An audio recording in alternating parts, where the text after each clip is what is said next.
तमाम दोस्तों को आसिफ गल्लू का सलाम। नाजरीन, आज मैं आपको इस वीडियो में बताऊंगा कि पेपर अटेम्प्ट किस तरह किया जाता है, पेपर को हल किस तरह किया जाता है। स्टूडेंट्स के लिए इंशाल्लाह ये काफ़ी अहम संग मील साबित होगी। मैं आपको बताऊंगा इस वीडियो में कि कमरा इम्तिहान में जो प्रेशर होता है एग्जामिनेशन हॉल का, उसको कैसे आप ओवरकम कर सकते हैं। और इसके अलावा ये कि आप अच्छे मार्क्स कैसे गेन कर सकते हैं अच्छी अटैम्प्ट के साथ। ये भी मैं बताऊंगा कि स्टूडेंट्स अच्छी तैयारी होने के बावजूद भी, हर चीज़ प्रिपरेशन के बावजूद भी मार्क्स लूज़ कर जाते हैं। क्यों लूज़ कर जाते हैं वो भी मैं आपको बताऊंगा। इसके अलावा जो बच्चे कमरा इम्तिहान में स्टूडेंट्स जो हैं वो अपने जो एक लेवल होता है या प्रेशर जो होता है एग्जामिनेशन हॉल का, उसको फेस नहीं कर सकते, उसको काबू नहीं कर सकते, उसको कैसे उसको काबू करना है, उसको कैसे उसका सामना करना है, वो मैं आपको बताऊंगा इस वीडियो में। दोस्तों नेक्स्ट आपको ये भी मैं बताऊंगा जो कमज़ोर स्टूडेंट्स होते हैं वो किस तरह अपने अच्छे तरीके से पेपर को प्रेजेंट करके अच्छे मार्क्स गेन सकते हैं और पास भी हो सकते हैं। इसके अलावा और बहुत सी अहम चीज़ें हैं जो बारीकी की हद तक है, मैं बताऊँगा आपको इंशाल्लाह। अगर आपने मेरे इस चैनल को अभी तक सब्सक्राइब नहीं किया, इसको लाजिमी सब्सक्राइब करें ताकि आने वाली तमाम वीडियोस आप तक आसानी से पहुंच सकें। दोस्तों, जो हमारा निज़ाम तालीम है पाकिस्तान में, स्पेशली ख़ास तौर पर पंजाब में, उसमें जो सालाना इम्तिहानात लिए जाते हैं या बोर्ड के पेपर लिए जाते हैं, चाहे वो महकमाना इम्तिहानात हों, एलिमेंट्री क्लासेस के, निजी इदारे हों या सरकारी इदारे हों, और इसके अलावा जो 9, 10th और फर्स्ट ईयर सेकेंड ईयर के जो पेपर एग्ज़ाम से लिए जाते हैं, उनका तरीक़ेकार कुछ यूँ होता है कि जो सालाना इम्तिहान में पेपर होता है उसके दो पार्ट होते हैं। एक होता है ऑब्जेक्टिव पार्ट और एक होता है सब्जेक्टिव पार्ट। ऑब्जेक्टिव पार्ट जिसे हम अमूमी तौर पर क्या कहते हैं उर्दू में, हिस्सा मारूजी पेपर, और जो सब्जेक्टिव पार्ट होता है उसको हम कहते हैं हिस्सा इंशाया, या दूसरे लफ्ज़ों में थ्योरेटिकल या थ्योरी वाला हिस्सा। ये दो पार्ट होते हैं। तो दोस्तों, जो आज मैं आपको बताने जा रहा हूँ, हम आज जो बात करेंगे वो हम बात करेंगे सवाल नंबर 1 पर। सवाल नंबर 1 मीन्स ऑब्जेक्टिव पेपर। अजीज़ तलबा, ये जो मैं बताऊँ जो ऑब्जेक्टिव पेपर होता है सवाल नंबर 1, ये किसी भी मजमून के कुल नंबर का 5वां हिस्सा होता है। फॉर एग्जांपल, अगर कोई सब्जेक्ट मिसाल के तौर पर पाकिस्तान स्टडीज़ है, मुताला पाकिस्तान का पेपर है, वो 50 नंबर का है, तो 10 नंबर जो होता है 5वां हिस्सा उसके जो है वो ऑब्जेक्टिव पेपर के होते हैं, यानी कि मारूसी हिस्सा होता है। और 40% 40 मार्क्स होते हैं, वो उस सब्जेक्ट का 80% बनते हैं मार्क्स। तो दोस्तों, इसी तरह जो और महीने के पेपर आते हैं जो 60 नंबर के आते हैं, खास 9th और 10th में जो साइंस सब्जेक्ट्स होते हैं, फिज़िक्स, बायो और केमिस्ट्री, वो 60 नंबर के होते हैं। उसमें जो 5वां हिस्सा होता है यानी कि 12 नंबर की मारूजी होती है और 48 मार्क्स की जो है वो थ्योरेटिकल पार्ट होता है। इसी तरह जो 75% जो नंबर के जो पेपर्स होते हैं, जैसे मैथ का हो गया, मैथमेटिक्स का हो गया, और इंग्लिश का हो गया, उर्दू का हो गया, या इंटर में अगर आए हैं तो थ्योरेटिकल पार्ट जो होता है कंप्यूटर का, वो 75 मार्क्स पर वो बेस्ड करता है। तो उसमें भी जो है 15 नंबर के जो उनकी मारूजी होती है, और उसमें जो 60 मार्क्स जो होते हैं वो उनके क्या होते हैं, थ्योरेटिकल होते हैं। जो 85 मार्क्स जो पेपर्स होते हैं, जो ख़ासतौर से फर्स्ट ईयर और सेकेंड ईयर में जो होते हैं एफएससी में, ख़ुसूसन बायो, केमिस्ट्री और फिज़िक्स के, उसमें 17 मार्क्स की जो है वो ऑब्जेक्टिव होती है, और 68 मार्क्स जो होते हैं वो थ्योरेटिकल होते हैं। और जो 100 नंबर के पेपर्स होते हैं, जिस तरह वहाँ पे मैथमेटिक्स है इंटर की, या उसमें उर्दू है, इंग्लिश है, उसमें 20 मार्क्स जो होते हैं 5वां हिस्सा वो ऑब्जेक्टिव के होते हैं, और जो 80% मार्क्स जो 80 मार्क्स होते हैं वो थ्योरेटिकल होते हैं। तो दोस्तों, ये मैंने आपको थोड़ा सा स्केच बताया था कि आपका माइंड बन जाए किस तरह आपने आपके जहन में जाके आप अपनी प्रिपरेशन आगे कैसे कर सकते हैं। दोस्तों, जब स्टूडेंट्स कमरा इम्तिहान में जाते हैं एग्जामिनेशन हॉल में, तो सबसे पहले जब वो अपने सीट पर बैठते हैं तो उनको आंसर शीट दी जाती है, जिसके वो सबसे पहले फिल इन करते हैं। और इसी हवाले से कि आंसर शीट कैसे फिल की जाती है वो पहले मैं वीडियो बना चुका हूँ, मेरे चैनल पर मौजूद है।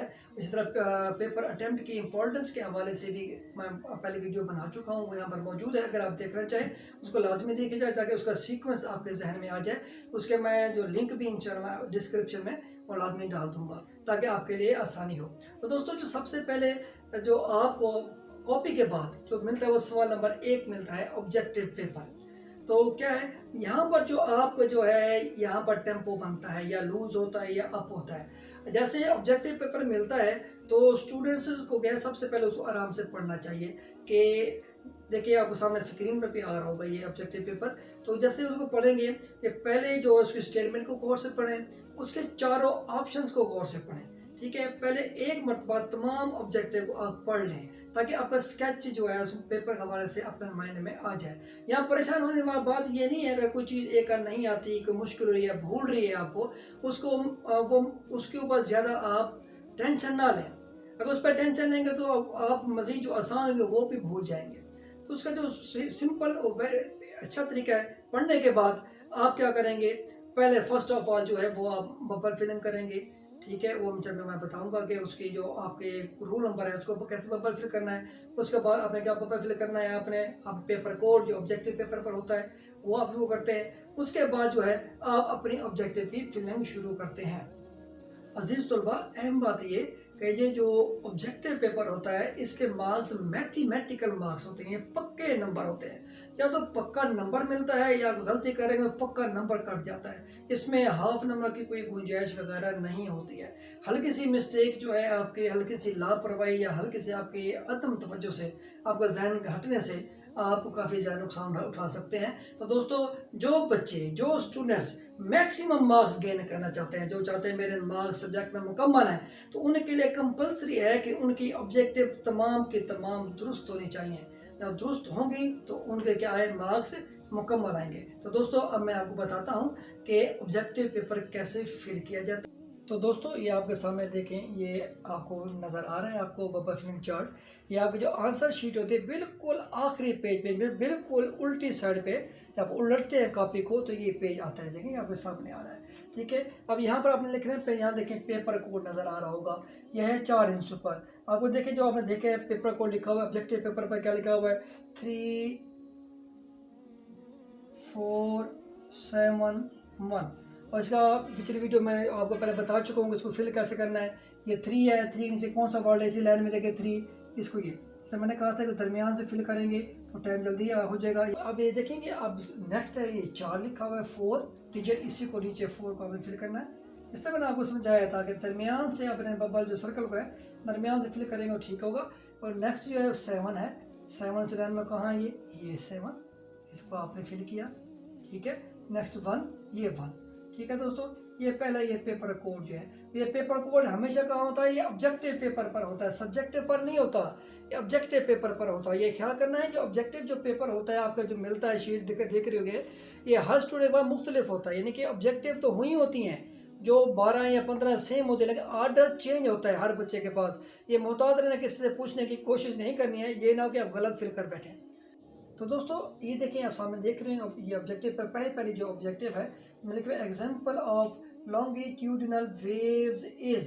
ठीक है, अब ये देखें क्वेश्चन करने देखें, पहले आप उसके समझें वो पूछना क्या चाह रहा है। उसके बाद चारों ऑप्शन को गौर से पढ़ें। साउंड वेव्स एक, बी जो है लाइट वेव्स, फिर आपका देखें रेडिक वेव्स, और डी जो है वाटर वेव्स। ठीक है, इसमें आपने देखना है कि कौन सा बिल्कुल इसमें ठीक है। ठीक है, सपोज करें मिसाल के तौर पर इसमें समझते हैं डी चूज ठीक है, सपोज करें डी चूज ठीक है, तो पहली ऑब्जेक्टिव को वहाँ आपने पढ़ा है, यहाँ पर आगे फिल करना है, यहाँ डी जो सपोज ये डी है। ठीक है, इसको फिल करेंगे दरमियान से ही।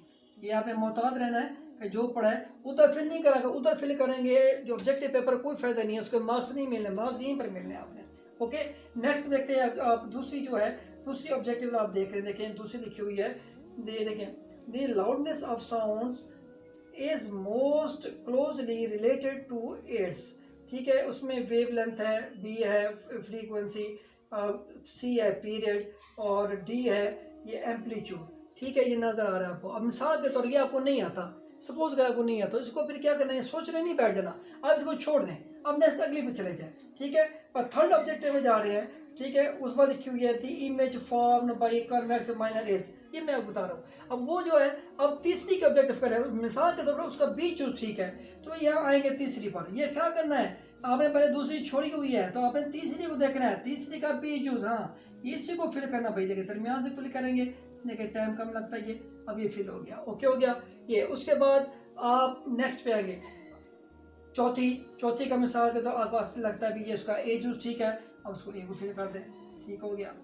फिर आप क्या करते हैं, आप नेक्स्ट पे आते हैं, आप समझते जी उसी 5वीं आपको नहीं आती है, उस सोचे नहीं, उसको छोड़ दें, आगे चले जाएं फ़ौरन ही। 6ठी का क्या है, वो कहते हैं सी जूस है, ओके हो गया। आप कॉन्फिडेंट हैं सी है तो उसको फिल कर दें, ठीक है। फिर आप 7वीं पे आते हैं, उसका कौन लगता है, आपको लगता है उसका जी बी जूस ठीक है, उसको फिल कर दें, ठीक है। ये जो आप जो कॉन्फिडेंट है उसी को फिल करते जाएं, डाउट उसको नहीं करना है। फिर 8वीं पे आते हैं, 8वीं करते हैं यहाँ से डी जूस, ठीक है, उसको डी को फिल कर दें, ठीक है, ये आपका ठीक है, ओके हो गया। फिर 9वीं पे आते हैं, फिर 9वीं कहते हैं यार ये थोड़ा डेवलपमेंट डिज़ाइन में नहीं आ रहा, छोड़ दें इसको। 10वीं पे आ जाएँ, और 10वीं में कौन सा है, हाँ इसका जी बी जूस ठीक है, सपोज इसको फिल करते हैं आप, ठीक हो गया दोस्तों, ये देखिए। फिर आप 11वीं ऑब्जेक्टिव पे आते हैं, उसके क्या है 11वीं का, हाँ जी डी जूस है, उसको आप फिल कर दें। जो कन्फर्म है, जो कन्फर्म्ड है उन्हीं को फिल करना है, जो डाउट है उसको अभी छोड़ते जाएंगे। उसका फ़ायदा ये होता है कि आप मैक्सिमम टाइम मिल जाएगा आपको उसको हल करने के लिए। और 12वां जो आगे है, ये आखिरी ऑब्जेक्टिव है, इसके देखिए आप समझते हैं इसके क्या, इसका जी आप ए जूस ठीक है, आप इसको ए को फिल कर रहे हैं। तो यहाँ जो अहम बात दोस्तों देखें, जो छोड़ी है, अब तक जितने आप आती थी वो आपने निकालनी है, अब जो रह गई हैं आप वो देखेंगे, वो आपके मैक्सिमम टाइम आपके पास मिल रहा है, ठीक हो गया। अब उसमें देखेंगे जब आप ये चीज़ें कर लेंगे तो काफ़ी सारा जो आपको कॉन्फिडेंस है वो गेन हो जाता है, आपकी टेंशन काफ़ी ज़्यादा रिलीफ हो जाती है। फिर जब जो भूले बिसरे जो होते हैं आंसर्स वो आपके जहन में पलटना शुरू हो जाते हैं, आना शुरू हो जाते हैं, ठीक हो गया। फिर आप आगे देखेंगे हाँ कौन कौन सी छुट्टी हुई है आपने, हाँ देखेंगे ए, सो इसे कौन सा आप फिर यहाँ से समझते हैं हाँ जी इसका जो ये जो ठीक है इसका, ठीक है, आप कौन सा ए जो आप हो जाते हैं तमाम, ये जहन में आ गया भी, ये ओके हो गया, ठीक है आपका। उसके बाद कौन से 5वीं छोड़ी थी, ये फिर भी जहन में नहीं आ रही, छोड़ो आगे में चलते हुए, हाँ जी 9वीं छोड़ दी, 9वीं, हाँ ये कुछ ईजी है, अब इसका जहन में आंसर आ गया, इसका स्केच लग रहा है, इसका भी ये जो है बी जूस ठीक है, बी जूस को आपने फिल कर दिया, ठीक है दोस्तों। अब देखें आपके पास देखिए 12 बुरुज 15 मिनट टाइम है आपके पास, देखिए अब देखिए क्या मैक्सिमम टाइम आपके पास बच गया, आपके पास कितने 6 से 7 मिनट आपके पास अब बच चुके हैं, अब आराम से सोच सकते हैं। अब ये आप आ गए ये 5वीं ऑब्जेक्टिव के ऊपर जो आपकी ये रह रही थी, इससे सोचते विचार करते हैं, अगर जहन में तो नहीं भी आता आपको जहन में जो मोस्ट क्लोजेस्ट होती है आप उसको जहन में रखें, ताकि आपका जो वेल इन टाइम पेपर ख़त्म हो जाए, ऑब्जेक्टिव रहे ना। आप समझते हैं सी जूस, ये सी जूस सपोज करें आपको ठीक लग रहा है, इसको आप फिल कर दें, ठीक है दोस्तों। तो ये इसका आपका हो गया आंसर, ठीक है, ये आपने इसको फिल कर दिया, तो ये है राइट वे, आपकी टेंशन जो है वो ख़त्म हो जाती है, पेपर अच्छे तरीके से आप हल कर देते हैं। अगर किसी को आप भूल जाते हैं, वो सोचने बैठ जाएं, एक तो उसका नुकसान ये होता है कि वो जहन में नहीं आ रही होती, दूसरा ये है कि प्रेशर इंक्रीज होना शुरू हो जाता है, क्यों कि आप उसको सोच रहे हैं, तो वो जहन में नहीं आ रही, इधर टाइम भी जो है गुजरता जा रहा है, और जो आसान होते हैं इसकी वजह से जो आसान ऑब्जेक्टिव होती हैं वो भी आपके जहन से मिस होने हो जाती हैं शुरू, और आप गलत आंसर को फिल करके बैठ जाते हैं। और ये ख्याल करेंगे फिल करते हुए कि डबल सर्कल फिल कभी नहीं करना, अगर डबल सर्कल फिल करेंगे तो ऑब्जेक्टिव आपकी गलत हो जाएगी, कहीं एक निशान भी लग गया किसी के अंदर तो वो ऑब्जेक्टिव आपकी गलत हो जाएगी। यहाँ मुश्तरी होशियार बाश, आपने बिल्कुल एहतियात मोहतात होकर आपने इसकी फिलिंग करनी है। तो दोस्तों ये था, इसके आखिर में एंड में फिर भी आप देख रहे हो मिसिंग तो नहीं है, 1 2 3 4 5 6 7 8 9 10 11 12, ताकि आपको पता लग जाए कोई ऑब्जेक्टिव मिसिंग नहीं है, आपने सब सॉल्व कर लिए हैं। तो दोस्तों उम्मीद है इस वे से आपको काफ़ी आसानी मिली होगी, आपको नॉलेज में कुछ इजाफा हुआ होगा। इंशाल्लाह जब आप इम्तिहानी सेंटर में जाएंगे तो काफ़ी आप कॉन्फिडेंट होंगे, आपको काफ़ी चीज़ों का पता होगा और परेशानी का सामना नहीं करना पड़ेगा। तो दोस्तों ये था ऑब्जेक्टिव पेपर को सही हल करने का तरीका। उम्मीद है कि आपके लिए ये काफ़ी कारआमद साबित होगी। नेक्स्ट वीडियो में इंशाल्लाह मैं आपको बताऊंगा कि थ्योरेटिकल पेपर को कैसे हल किया जाता है। तब तक के लिए इजाज़त, अल्लाह हाफिज़।